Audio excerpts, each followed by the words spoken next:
అందరికీ నమస్కారం. ముందుగా శ్రీమాత్రే నమః. మా ఛానల్ని సపోర్ట్ చేయండి ఫ్రెండ్స్. వరలక్ష్మి వ్రతం హిందూ సాంప్రదాయంలో ఎంతో విశిష్టతను సంతరించుకుంది. ఇది శ్రావణ మాసంలో పౌర్ణమి కన్నా ముందు వచ్చే శుక్రవారంలో వరలక్ష్మి వ్రతాన్ని అందరూ మహిళలు చాలా భక్తి శ్రద్ధలతో జరుపుకుంటారు. ఈ లక్ష్మీదేవిని నియమనిష్టలతో భక్తి శ్రద్ధలతో పూజిస్తే భోగభాగ్యాలు కలుగుతాయని ప్రగాఢ విశ్వాసం. అష్టలక్ష్ములంటే ధనము, భూమి, విజ్ఞానం, ప్రేమ, కీర్తి, సంతోషం, శాంతి, బలం ఇవన్నీ చేకూరుతాయని విశ్వసిస్తారు.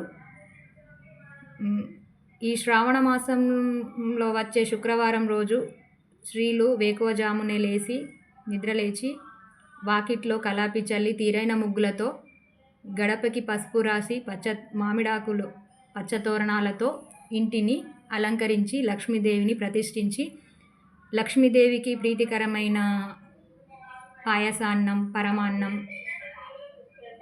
పచ్చి శనగలు, బెల్లం ఇవి అమ్మవారికి నివేదిస్తారు.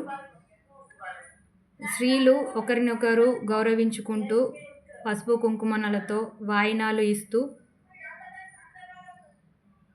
ఒకరినొకరు గౌరవించుకుంటారు. ఇలా ఈ శ్రావణ మాసంలో వచ్చే శుక్రవారాలే కాకుండా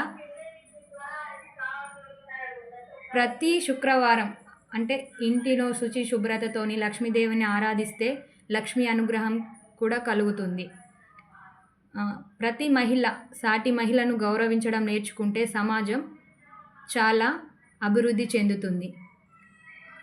ఇప్పుడు ఎలా ఉన్నారంటే సమాజంలో ఒక మహిళను తక్కువ చేసి చూడడం, దుర్భాషలాడడం, కించపరచడం, అవమానించడం ఇలా చేస్తున్నారు. మనము పురుషులను చూసి చాలా నేర్చుకోవాలి. పురుషులు ఎక్కడనే కానీ ఒకరినొకరు గౌరవించుకుంటూ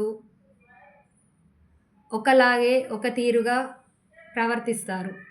అదే ఆడవాళ్ళైతే ఎక్కడ చూసినా గుళ్ళల్లో కానీ ఎక్కడన్నా బస్ స్టాప్లో ఎక్కడ చూసినా కానీ ఒకరినొకరు తిట్టుకోవడం, మాటలు నోరు జారడం ఇలా చేస్తుంటారు.